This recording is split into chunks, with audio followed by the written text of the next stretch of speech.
안녕하세요. 낭독 산책의 탐합니다. 오늘 준비한 책은 우린 조금 지쳤다.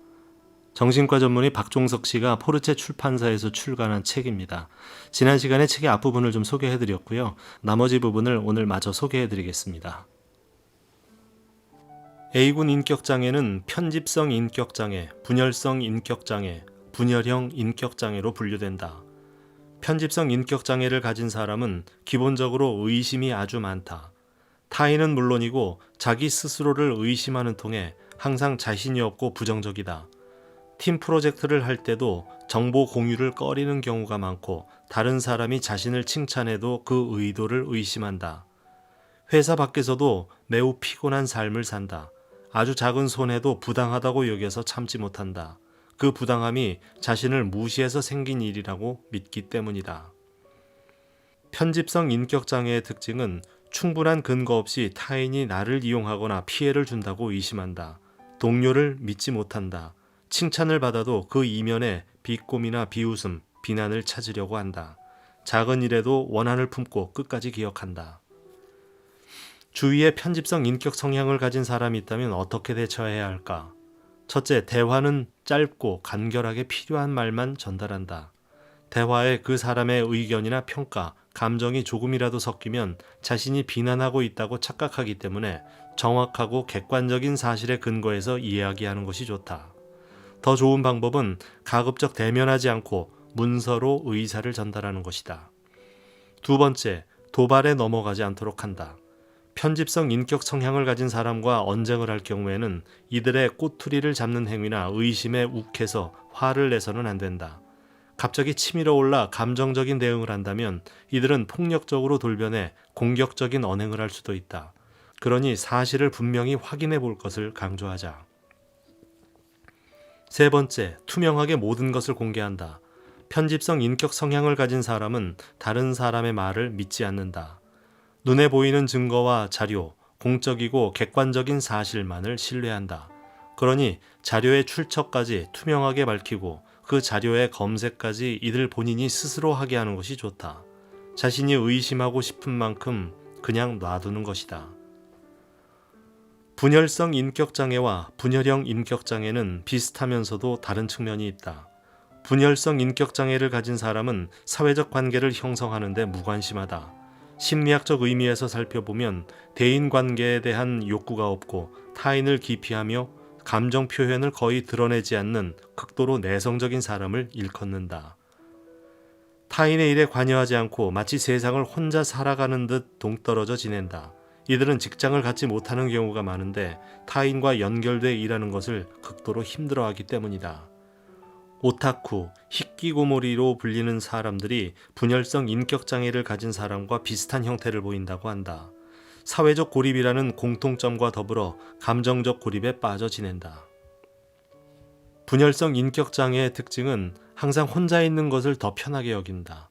친구나 애인이 없다. 타인의 칭찬이나 비난에 관심이 없다. 거의 모든 활동에 무관심하다.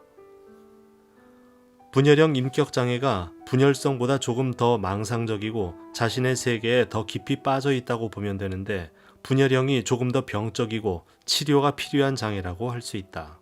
분열형 인격 성향을 가진 사람은 사회적으로 위축돼 있고 요즘 말로 아싸의 삶을 산다. 이들은 관계를 갈망하지만 유년기나 그 이전에 어머니로부터 무엇인가를 받지 못했기에 성장한 후 타인에게서 애정을 얻는 것을 포기해버리는 성향이 있다. 나는 사랑을 받지 못할 것이라는 잘못된 확신 때문에 혼자 고립되기를 결정하는 것이다. 분열형 인격장애의 특징은 기묘한 믿음이나 미신, 텔레파시, 육감, 환상에 집착한다. 관계사고와 망상적 사고에 빠져 있다. 일상적이지 않은 지각이나 신체적인 경험을 자주 한다. 기이한 옷차림이나 상식에 벗어난 언행을 일삼는다. 분열성 및 분열형 인격 성향의 사람과 잘 지내려면 어떻게 해야 할까? 먼저 평가하고 해석하지 않는다.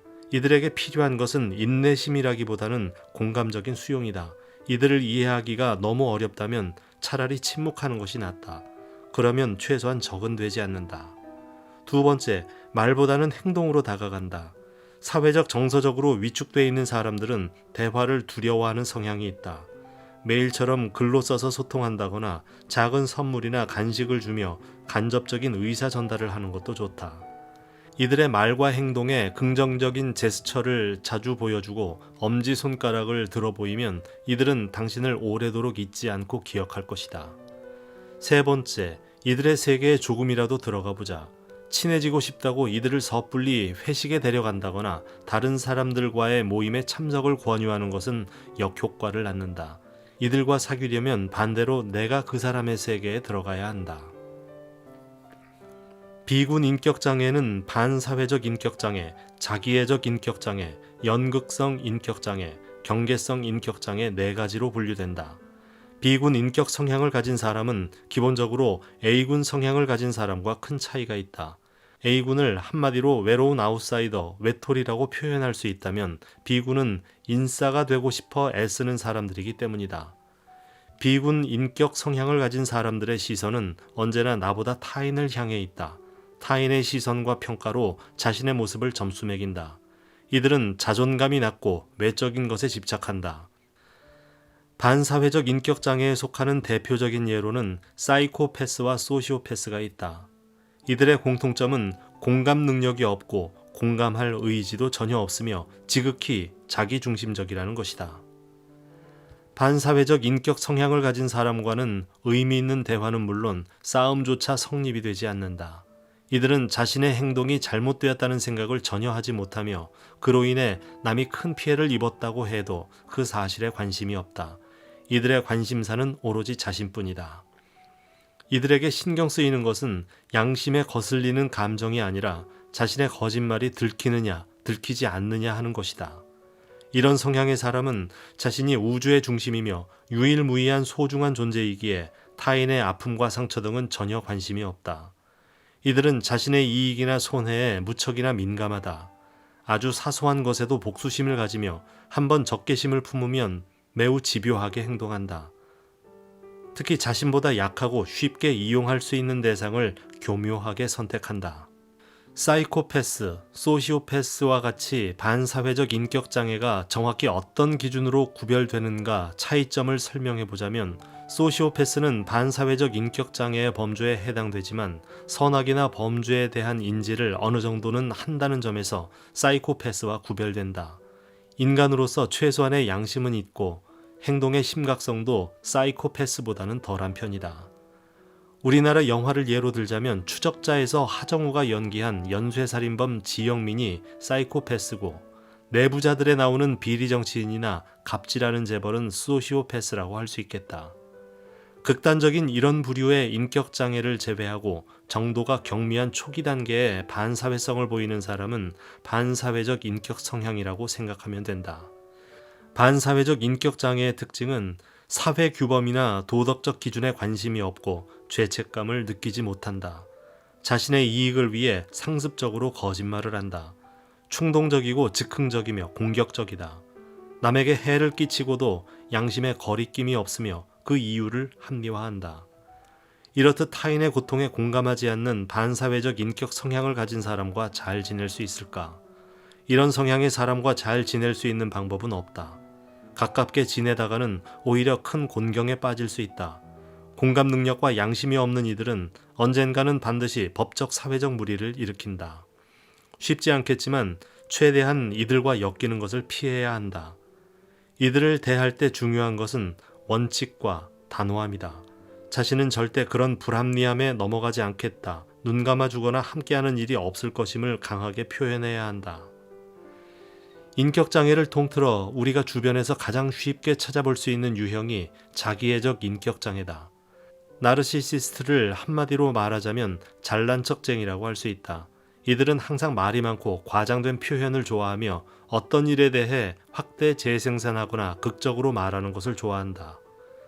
또한 자기애적 인격 성향을 가진 사람은 자신의 능력을 지나치게 높이 평가한다. 딱히 이룬 것이 없음에도 불구하고 자신이 다른 사람과 수준이 다르며 언젠가 큰 인물이 될 것이라고 생각한다.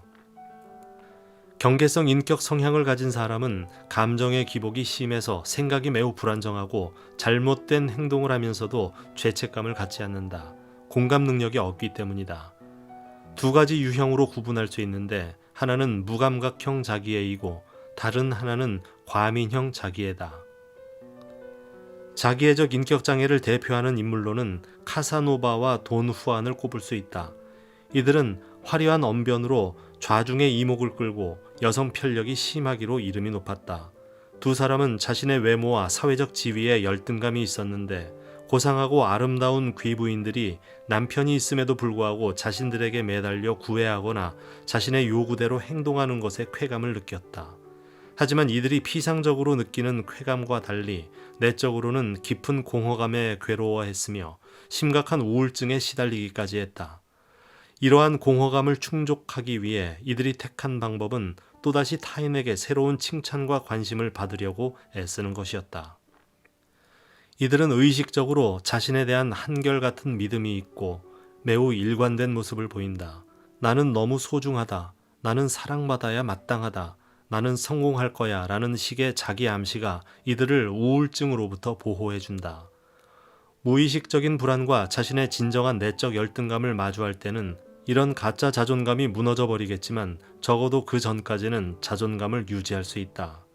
자기애적 인격장애의 특징은 자신이 아주 중요한 사람이라고 생각한다. 성공과 권력, 아름다움, 비현실적인 사랑에 집착한다.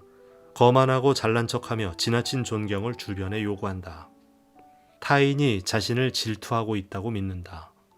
자기애적 인격 성향을 가진 사람과 관계에서 유의할 점은 다음과 같다. 먼저 사실에 직면시키는 언행을 삼가자. 나르시시스트는 자존감이 높은 척하지만 실제로는 낮다. 그 어떤 인격 성향보다 수치심에 약하고 민감해서 약간의 부끄러운 상황도 잘 견디지 못한다. 이런 특징을 주변에서도 쉽게 눈치챌 수 있지만 본인은 끝까지 부정하며 인정하지 않는다. 두 번째, 말을 잘 들어주자. 단지 이들과 맞서 다투지 말고 이들의 자존심을 지키려는 내적 저항과 미성숙함을 인정해주자. 이들의 말에 약간의 인내심을 가지고 들어주고 최소한의 반응을 보여주면 그 효과는 당신이 생각하는 것 이상으로 이들과 좋은 관계를 이어갈 수 있다. 세 번째로, 장점을 칭찬해주자. 과장님은 일처리가 항상 깔끔하세요. 자기 관리도 정말 철저하세요. 같은 사실에 근거한 다른 점을 칭찬해보자. 굳이 거짓말을 하지 않아도 이들이 칭찬받을 만한 점이 있다는 것을 부각시켜주는 것이다. 자신에게도 남들 못지않은 장점이 있다는 것을 깨닫고 그에 대해 인정받는다면 이들은 쓸데없이 허영을 고집하지는 않을 것이다. 연극성 인격장애는 자기애적 인격장애와 경계성 인격장애와 겹치는 점이 많다. 연극성 인격 성향의 가장 큰 특징은 과장되고 극적으로 감정을 표현하는 데 있다. 좀 흔하게 언급되는 관종이 연극성 인격 성향에 해당된다. 나르시시스트가 상대의 시선을 즐기면서 좀 더 세련된 방법으로 관심을 유도한다면 연극성 인격 성향을 가진 사람은 그보다 부적절하고 미성숙한 방법을 쓴다는 점에서 차이가 있다. 연극성 인격 성향을 가진 사람은 타인과 친해지기 위해 자신의 외모를 많이 이용한다. 예를 들자면 노출이 심한 옷을 입고 다니거나 이런 모습을 사진을 찍어 SNS에 올리는 경우가 많다.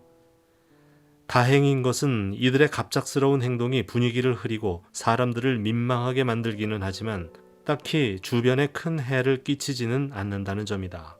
항상 남들과 어울리기를 원하면서도 동시에 자기만의 세계에 빠져있는 사람들이다.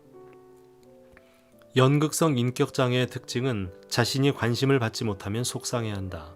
자신의 외모와 신체적 매력을 이용해서 대인관계를 유리하게 만들려고 한다.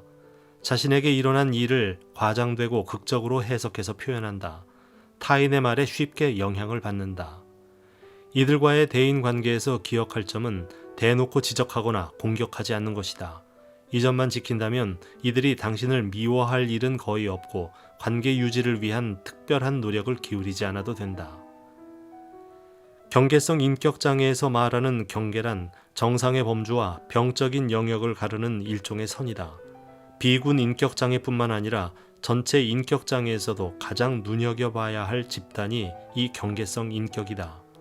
실제로 경계성 인격 성향은 우울증이나 조울증, 조현병 등으로 발전할 가능성이 가장 높다.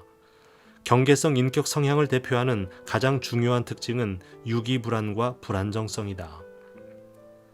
경계성 인격 성향을 가진 사람이 느끼는 불안은 대개 어머니와의 애착에서 기인한다. 어머니가 나를 떠나 버림받을지도 모른다는 유기불안이 그것이다. 이들의 감정에는 아주 오래된 분노가 자리하고 있다. 그 분노의 대상은 자신을 버렸거나 소홀하게 내버려둔 어머니를 향한 감정에서 비롯된 것이다. 그로 인해 대인관계에 결함이 발생하고 자기 정체성을 확립하는데도 어려움을 느낀다. 당연히 자존감이 낮게 형성되고 우울감도 따라온다. 그래서 경계성 인격 성향을 가진 사람은 버림받을 가능성이 없는 안정적인 인간관계에만 몰두한다. 그 과정에서 이들은 상대에게 특별한 관계임을 암시하는 어떤 자격을 부여한다. 이를테면 내가 누군가를 믿는다거나 누군가를 좋아한다고 먼저 말하는 건 네가 처음이야, 정말 드문 일이야 라는 식으로 말한다. 관계 초기에는 이런 특별함이 긍정적으로 작용한다. 하지만 시간이 흐르면 불안이 야기된다.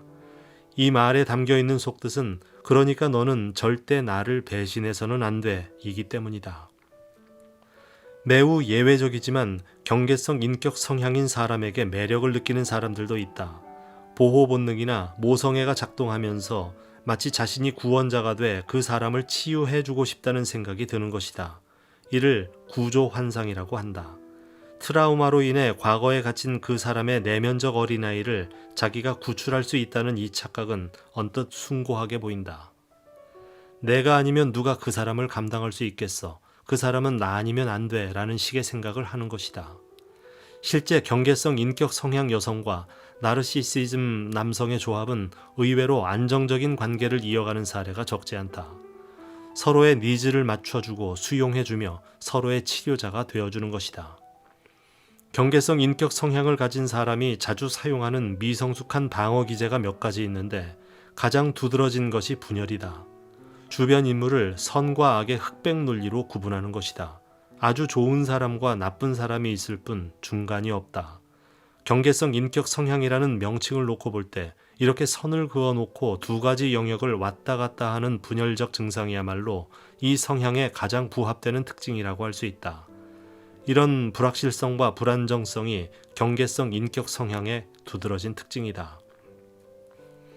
경계성 인격 장애의 특징은 대인관계가 불안정하다. 상대방을 갑자기 이상화하거나 금세 평가절하한다. 자존감이 불안정하고 우울해한다. 충동적으로 행동하거나 자해한다. 죽어버리겠다며 주위 사람을 협박하기도 한다. 만성적으로 공허하고 무기력해한다. 이와 같이 대인관계가 불안정한 경계성 인격 성향을 가진 사람과 잘 지낼 수 있을까? 무엇보다 경계성 인격 성향을 가진 사람은 스스로 자신의 빈자리를 채울 다른 무언가를 찾아야 한다. 근본적인 대책은 아니더라도 이들에게 해줄 수 있는 조언은 종교를 가져보는 것과 봉사활동을 해보는 것이다. 신이라는 절대자는 자신이 이상화하고 평가절하할 수 없는 존재이므로 배신당할 염려가 별로 없다. 또 봉사활동은 대개 감정적으로 좋고 나쁘다고 평가할 만한 일이 아니기 때문이다. C군 인격 성향 전체를 대표하는 단어는 불안이다. 사실 불안은 인간의 대표적인 본능이자 우리의 기질과 성격을 형성하는 주된 정서 같은 것이어서 A군, B군, C군 인격 성향 모두 불안을 빼놓고는 설명하기가 어렵다. 강박증과 강박성 인격 성향은 서로 다르다. 가장 큰 차이는 강박증은 자아 이질적인데 반해 강박성 인격 성향은 자아 동조적이라는 점이다. 강박증 환자는 자신의 이런 성격이 스스로도 매우 불편하고 힘들다. 자신이 왜 이러는지 짜증나서 고치고 싶고 그만두기를 원한다. 그러나 강박성 인격 성향을 가진 사람은 자신이 좋아서 그런 행동을 한다. 고치거나 바꿔야 한다고 생각하지 않는다. 성공한 사람치고 완벽주의가 아닌 사람은 없다는 말이 있다. 이 말을 의학적으로 풀어보면 성공한 사람은 대개 강박성 인격 장애를 가졌다는 뜻이다. 하지만 이들의 성공은 그만한 대가를 치른다. 이들이 수없이 일에 집착하고 확인하는 시간 동안 주변의 인간관계는 그만큼 소홀해지고 가족과 연인, 친구로서의 역할을 하는데 문제가 발생한다. 강박성 인격장애의 특징은 규칙, 순서, 시간표 등에 매우 집착한다. 지나친 완벽주의로 인해 제때 일을 끝마치지 못하는 경우도 흔하다. 다른 사람에게 일을 잘 맡기지 않는다. 쓸모없는 물건도 버리지 못한다. 자신이 강박 성향이 있다면 집착하는 행동을 줄일 수 있는 방법을 찾아 스스로 노력해야 하는데 몇 가지 방법을 소개한다. 첫 번째, 자신이 지금 집착하는 것을 말해본다. 예를 들어 손에 지저분한 것이 묻었을 때 손을 20번 씻어야 마음이 놓이는 강박이 있다면 나는 손을 씻는다, 나는 손을 또 씻는다, 20번 씻는다 라는 내용을 반복적으로 말하는 것이다. 언어로 생각이 표현될 때 우리는 그것을 미리 경험하고 예상할 수 있다. 그렇게 말로 하다 보면 20번이나 씻는 것은 지나친 행동이라는 생각이 들고 불안에 억눌려 있던 이성이 다시 제 역할을 하게 만들 수 있다. 두 번째, 강박적인 행동을 하고 싶을 때마다 바를 정자를 써본다. 그렇게 바를 정자를 쓰고 개수를 확인하면 자신이 오늘 강박 사고에 얼마나 사로잡혀 있었는지 수치화해서 확인할 수 있다. 이런 과정은 자기 객관성을 얻을 수 있는 기회를 갖게 해준다. 세 번째, 확인보다는 배려하도록 하자. 개인 혼자가 아닌 조직의 효율성과 성과 측면에서 강박적인 일 처리 방식은 생산성을 현저하게 저하시킨다는 것을 알아야 한다.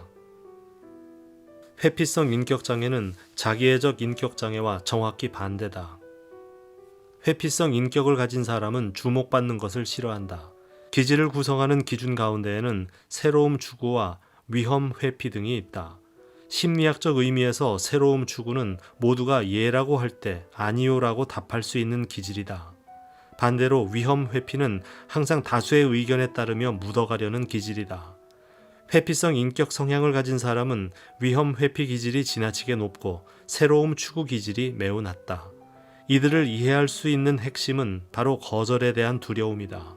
이들은 성공률이 확실한 일에만 도전하고 다른 모험을 하지 않는다. 회피성 인격장애의 특징은 비난이나 거절에 대한 두려움 때문에 대인관계를 기피한다. 낯가림이 심하고 수줍음이 많아서 새로운 사람을 만나는 것을 꺼린다. 자신이 나서거나 주목받는 것을 싫어한다. 새로운 활동이나 시도를 피한다. 회피성 인격 성향을 가진 사람과의 대인관계에서는 어떤 점을 고려해야 할까? 먼저 이들의 부끄러움이 자기 노출과 밀접한 연관이 있음을 이해해야 한다. 이들은 자신의 약한 부분을 드러내야 하는 상황을 매우 두려워한다. 남들 앞에서 발표하거나 팀별 프로젝트에서 조장 같은 지위를 맡는 일을 극도로 꺼린다. 그럼 어떻게 이런 회피적인 태도를 바꿀 수 있을까? 먼저 단계적으로 감정을 표현하자. 동료나 상사에게 꼭 하고 싶은 말이 있다면 점진적으로 표현해 보는 것이다. 감정에 치우치지 않고 오늘은 내가 하고 싶은 말의 10분의 1만 표현한다는 마음가짐이 좋다. 두 번째, 미러링 화법을 사용해 보자. 회피성 인격을 가진 사람은 대화에 익숙하지 못하고 관계 형성에 자신감이 없다. 이럴 때는 상대방의 어조, 말투, 단어를 흉내내는 미러링 화법을 쓰면 초조한 마음이 줄고 큰 어려움 없이 대화를 이어갈 수 있다. 세 번째, 감정적으로 반응하지 말고 시간을 갖고 대응하자.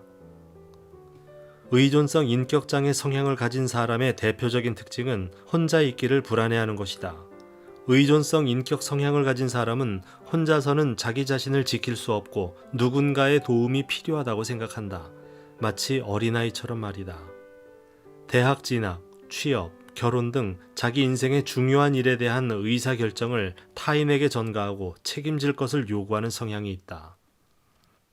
회피성 성향을 가진 사람은 인간관계 자체를 피하고 새로운 만남을 두려워한다. 모든 결정에서 나만 아니면 돼 하는 생각을 한다. 한편 의존성 인격 성향을 가진 사람은 항상 나를 돌봐줄 누군가가 반드시 필요하고 보호자가 떠나면 새로운 대체자를 열심히 찾는다. 이들은 다른 사람이 해주는 결정에 안도감을 느낀다. 의존성 인격장애의 특징은 독립적, 주체적 행동을 하지 못한다. 타인의 조언 없이는 판단하지 못하며 타인의 결정에 전적으로 의존한다. 보호자나 가까운 사람에게 지나치게 순종적이다. 책임져야 하는 상황을 극히 두려워한다. 의존성 인격 성향의 사람이 맞는 위기 상황은 크게 두 가지다. 첫째, 의지할 대상이 죽거나 자신을 떠난 경우다. 이러한 상황에서 이들은 극도의 두려움과 불안으로 자신을 망가뜨리는 행위를 한다. 두 번째, 의지할 수 있는 유일한 대상이 아주 나쁜 사람인 경우다. 의존성 인격 성향과 반사회적 인격 성향의 사람이 커플이 되는 것은 최악의 결합이다. 정신분석학에서는 이를 대표적인 병적 결합으로 판단한다. 반사회적 성향의 사람이 의도적으로 의존성 인격 성향의 사람을 세뇌하고 길들이고 가스라이팅하는 것이다. 의존성 인격 성향의 사람은 학대당하면서도 자신이 가해자를 떠나서 자립할 자신이 없기에 해로운 유대관계를 계속 이어간다. 이들이 가해자인 상대방에게 그토록 고통받고도 관계를 끊어내지 못하거나 똑같은 사람을 다시 만나는 이유는 학습된 무기력 때문이다. 의존성 인격 성향을 극복하기 위해서는 먼저 자율성과 정체성을 되찾도록 노력해야 한다. 이를 위해서는 학습된 무기력을 극복해야 한다. 더 이상 자신을 과소평가하지 말고 정체성을 되찾기 위해 노력해야 한다. 이런 경우는 자신보다 타인의 평가를 적극 수용할 필요가 있다. 두 번째로, 타인이 아닌 나 자신에게 의지하자. 또 혼자 남겨졌구나, 어떡하지? 빨리 나를 구해줄 사람을 찾아야 해. 이런 생각에서 벗어나야 한다. 이것은 일종의 공황이다. 의지할 사람이 나를 떠나 혼자가 되었을 때 당신을 구할 가장 가까운 사람은 오직 당신 자신이다. 세 번째, 연대를 형성하자. 일방적 의존이나 피의존의 관계가 아닌 상호 의존 관계를 만드는 것이 해법이 될 수 있다. 자신과 비슷한 성향을 가진 의존성 인격 성향 사람들의 연대를 만들고 서로를 모니터링해주고 응원해주는 것이다. 이때 연대는 가급적 동성이고 나이대가 비슷한 사람들끼리 형성하는 것이 좋다. 우리는 번아웃의 시대를 살고 있다. 어떤 사람들은 삼성 같은 대기업에 일하면서도 퇴직 후 노후를 대비하기 위해 공인중개사 자격증을 따려고 애쓰고 영어가 유창한데도 승진 심사를 앞두고 중국어 학원까지 다니기도 한다. 업무 외에도 대인관계, 운동, 재테크, 취미에 이르기까지 멀티플레이어가 되려고 노력하고 투잡 또는 쓰리잡을 가진 사람도 드물지 않다. 그렇게 쉴 새 없이 살아야 인생을 제대로 산다고 인정받을 수 있는 분위기가 된 것 같다. 나는 큰 욕심 없어. 그저 남들 사는 것처럼 평범하게 살고 싶어 라고 생각하기엔 남들 사는 수준, 즉 중산층, 평균의 의미가 너무도 높아졌다. 유튜브, 페이스북, 인스타그램을 보면서 우리는 끊임없이 타인의 성공에 자극받고 부러워한다. 내가 열심히 살아도 열등감으로부터 자유로울 수 없게 되었다. 오히려 열심히 살수록 더 불안에 쫓기고 번아웃에 빠질 위험이 높아진 시대가 된 것이다. 칼 융은 세상을 보는 사람은 그저 꿈을 꿀 뿐이지만 자신의 내면을 보는 사람은 비로소 그 꿈에서 깨어난다고 말했다. 이는 욕망으로 가득 찬 외부 세계와 타인에 대한 지나친 관심을 내려놓고 그 에너지와 시간을 자신의 내면을 탐구하는 데 투자해야 한다는 뜻이지 않을까. 어떻게 하면 자신의 내면을 들여다볼 수 있을까? 앞에서 설명했듯이 명상이나 사색을 꼽을 수 있다. 요가를 한다거나 명상을 위한 호흡법을 배우고 몸과 마음의 이완을 체득하는 것은 내면을 바라보는 데 도움이 된다. 그보다 더 중요한 것은 나의 심리적인 내적 갈등을 인지하는 것이다. 우리는 직장에서 지나친 경쟁심이나 열등감으로부터 위협받는 이유가 주로 타인에게 있다고 생각하는데 사실은 그렇지 않다. 나를 초조하게 만드는 대상은 바로 자신이다. 지나치게 높은 자아 이상 탓이거나 혹은 과거 잘 나가던 시절에 대한 집착 때문일 수도 있다. 우리는 자신이 설정한 이상적인 미래에 자신을 끼워 맞추기 위해 끊임없이 스스로를 몰아붙이고 재촉한다. 인정에 대한 과도한 욕구가 바로 번아웃의 시작이다. 이 욕망과 불안을 다스리는 힘이야말로 우리가 타인으로부터 휩쓸리지 않고 자신을 지킬 수 있는 방법이 될 것이다. 직장은 오로지 월급을 위한 일터가 아니다. 직장을 돈을 버는 공간으로만 생각한다면 내가 하는 것은 일이 아니라 단순히 힘들기만 한 노동이 된다. 발전과 성숙을 위한 배움의 시간이 아니라 그저 돈이라는 재화와 바꾸기 위해 자신이 소모되는 것이다. 우리 인생의 대박이 날 확률은 1%도 되지 않는다. 나머지 99%의 확률에 속하는 우리는 직장을 계속 다니거나 비슷한 직장으로 이직해서 계속 일할 확률이 높다. 하지만 이를 불행하다고 할 수 있을까? 우리는 직장에 대해서, 돈을 버는 행위에 대해서 너무 부정적으로만 생각하는 것은 아닐까? 한편 타인의 성공에 집착하고 부러워하면서 정작 자신은 아무것도 도전하지 않는다거나 그저 모든 문제의 원인을 남 탓, 회사 탓, 사회 탓 등으로 투사하는 것은 옳지 않다. 세상이 불공평하다는 이유로 포기하는 것은 참 쉽다. 반면에 언제 찾아올지 모르는 보상을 기다리며 하루하루를 충실히 사는 것은 어려운 일이다. 자신의 가능성에 대해 의심하거나 시도해보지 않고 현재의 자신을 깎아내리면서 부정적으로 사고하는 태도를 멈춰야 한다. 우리 내면에는 자신이 생각하는 것보다 훨씬 더 단단하고 용감한 내가 숨어 있다.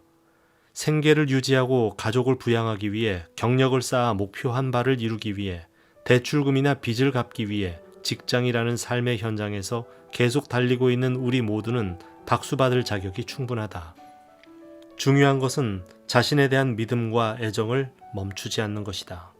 나를 온전히 알 수 있는 사람, 공감할 수 있는 사람은 바로 당신 자신임을 잊지 말기 바란다. 네, 낭독 산책 함께 하셨는데요. 오늘은 우린 조금 지쳤다. 포르체 출판사에서 박종석 씨가 출간한 책을 소개해드렸습니다. 함께 해주셔서 고맙습니다.